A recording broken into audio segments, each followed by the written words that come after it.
وإن تصبروا خير لكم والله غفور رحيم.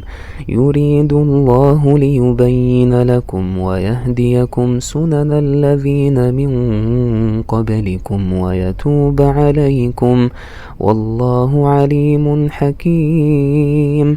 والله يريد أن يتوب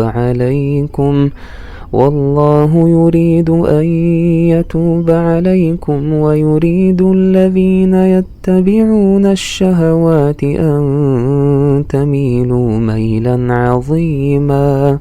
يريد الله أن